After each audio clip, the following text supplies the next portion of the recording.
Hi everyone, this is Aisha and welcome to a new video of Read a Day Club. Today I will be talking about Norwegian Wood by Haruki Murakami. Now I read this book for the first time almost a decade ago.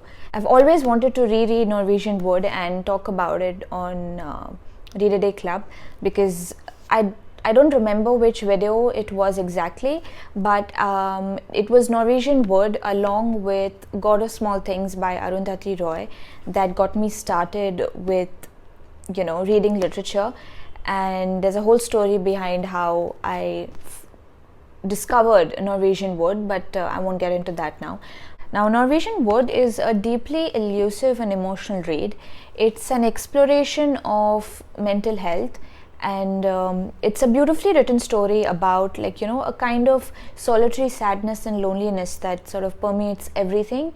Now what it is not is a love story, and the reason why I point this out is because I recently read somewhere that Norwegian Wood is, and I quote, the love story of the ages, which I don't think it's not true. What this book does offer is a nuanced portrayal of love, but it's interspersed with the themes of depression, anxiety, alienation, disassociation, trauma, sexuality, and suicide. So this book can make you feel uncomfortable and comforted at the same time. It just depends on what part of the book you're reading. Now the thing with Murakami is that he writes in a way that life is lived. So it feels really intimate, it feels very melancholic, contemplative, and introspective. And you don't really have to like his characters or even fully understand them. It is in acknowledging and observing their existence and the ways of existing that you end up connecting with them so deeply. Now the reason why this story resonates with readers of all ages is because it navigates the complexities of love, loss, and growing up. Again, it is not a love story, but it deals with the subject of love in a formless kind of way. It's the selflessness and obscurity of love that is brought to the surface here. And when there is love, there's no self.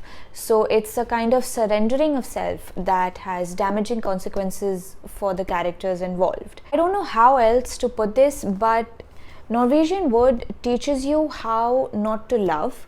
It also teaches you how love can be a choice. So it's not this magical feeling that's going to sweep you off your feet and turn your life upside down. Nor does it save you, nor is it an escape, an antidote to unhappiness. Now, along with this, themes of memory and time are intricately expressed through the imagery of darkness and emptiness. Now, the world that Norwegian Wood creates, the story of Norwegian Wood is based on this hollow and fleeting and intensely emotional recollections of growing up. So it is in the recollection of one's memory and not in one's actual living of them that one feels most fiercely about life and their relationships with people. Along with the themes of time and memory is the theme of death and its imprint on life. But death was a fact, a serious fact, no matter how you looked at it. Stuck inside this suffocating contradiction, I went on endlessly spinning in circles. Those were strange days, now that I look back at them. In the midst of life, everything revolved around death.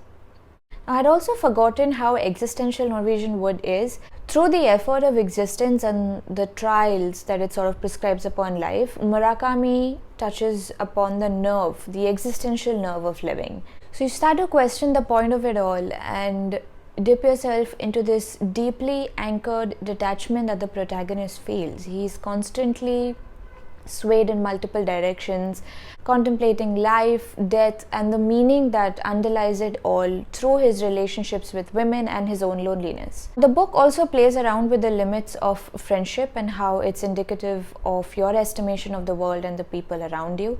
Now, this is similar to what I said when I said that Norwegian Wood teaches you how not to love, because it's the incompleteness of the different friendships that are portrayed in the story that prove to me how fragile and muted a solitary life can feel. The book does a really good job of portraying themes of loneliness, alienation, and grief. Murakami walks you through the thick of this, and he does so much more than that, that it's so captivating, but at the same time so unforgettably vivid and powerful. What makes us most normal is knowing that we're not normal. I'm also aware of the fact that there is a film adaptation on this book, and not that I have watched it, and I don't think that I will, because I don't think that the film is going to do a very good job of capturing the inner depths of the characters.